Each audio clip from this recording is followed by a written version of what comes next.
हाय बच्चों, कैसे हो? आज का सेशन स्टार्ट करते हैं। मैं आशा करता हूं कि आप लोग भी ठीक होंगे, मैं भी ठीक हूं।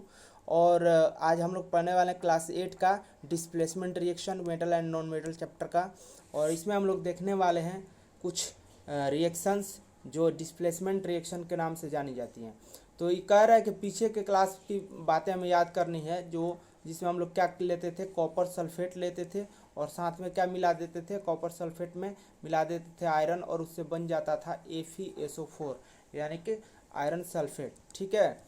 अब कह रहा है कि 5 वीकर लेना है 100 ml का, ठीक है, और पाँचों में 50-50 ml पानी डाल देना है। उसके बाद उसमें कुछ चीज़ें मिलानी है, जैसे कि जो ए बीकर है उसमें कॉपर सल्फेट डालना है, साथ में जिंक का टुकड़ा डालना है। और फिर बी में कॉपर सल्फेट डालना है और आयरन नेल डालना है। सी में जिंक सल्फेट डालना है और कॉपर टर्निंग्स यानी कॉपर का चूरा डालना है। और डी में आयरन सल्फेट डालना है, साथ ही साथ कॉपर का चूरा डालना है। और ई में जिंक सल्फेट डालना है और साथ ही साथ आयरन नेल डालना है। इतना काम करना है हमें, ठीक है। तो हम क्या पाएंगे ये कि जो दो हैं बीकर ए एंड बी इसमें रिएक्शन होगा, डिस्प्लेसमेंट रिएक्शन। बाकी सब में डिस्प्लेसमेंट रिएक्शन नहीं हो पाएगा। तो देखिए, पहले वाले में क्या प्रोडक्ट बनेगा, कॉपर सल्फेट था और उसमें हम लोगों ने जिंक मिलाया था, तो ये जिंक सल्फेट बन जाएगा और कॉपर बन जाएगा, ठीक है। दूसरे में क्या होगा, तो कॉपर सल्फेट डाला था हमने और आयरन नेल डाला, तो ये बन जाएगा आपका आयरन सल्फेट और कॉपर बन जाएगा, ठीक है। यानी कि जो कॉपर सल्फेट था उसका सल्फेट आकर के आयरन पे लग गया।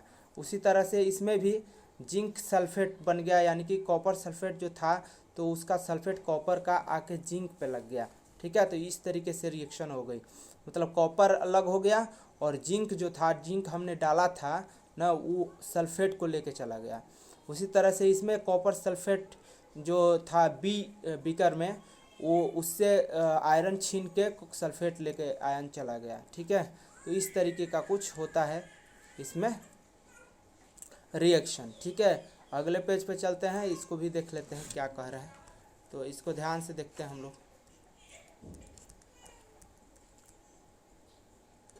देखिए,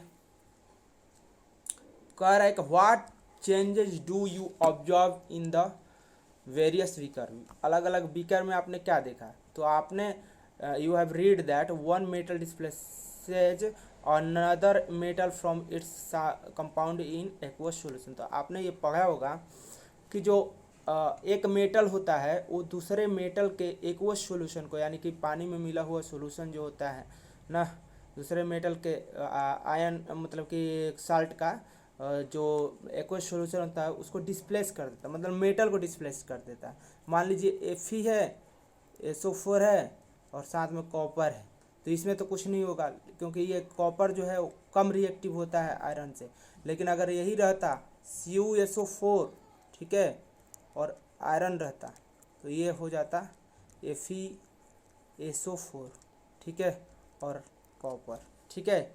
इतनी बात समझ में आई। देखिए, मान लीजिए यहाँ पे आयरन रहता,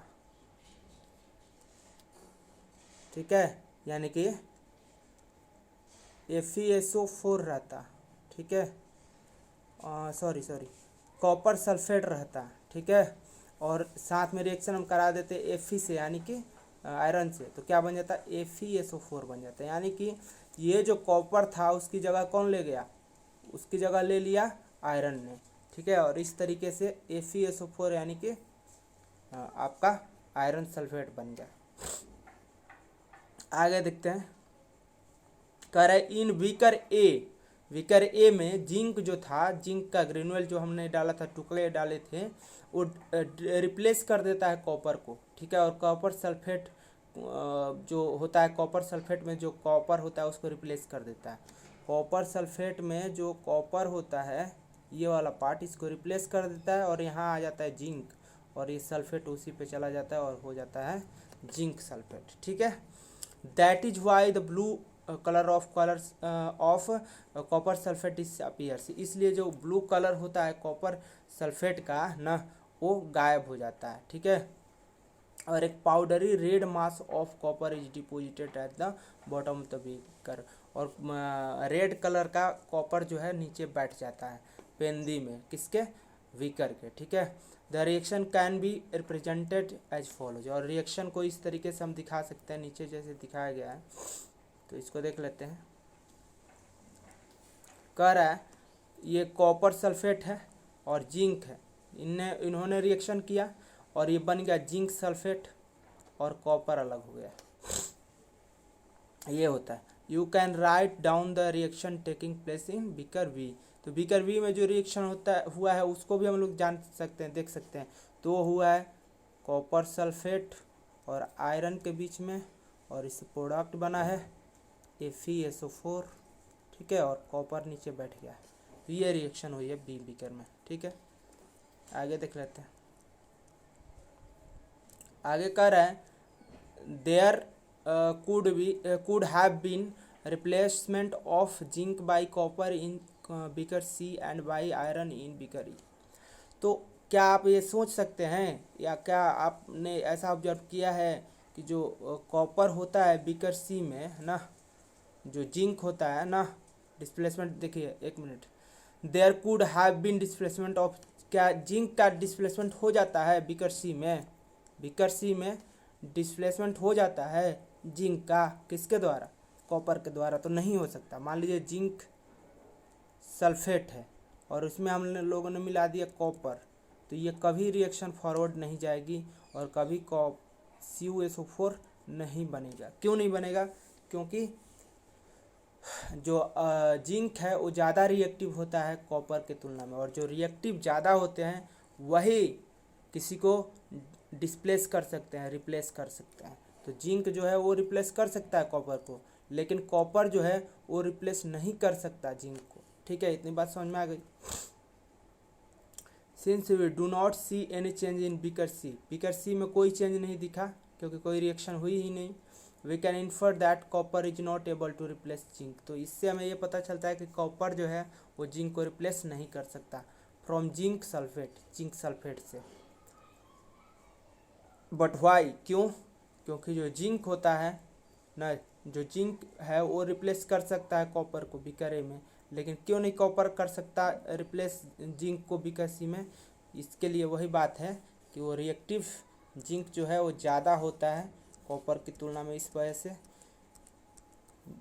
जिंक तो कॉपर को रिप्लेस कर सकता है लेकिन कॉपर जिंक को रिप्लेस नहीं कर सकता। इतनी बात समझ में आ गई।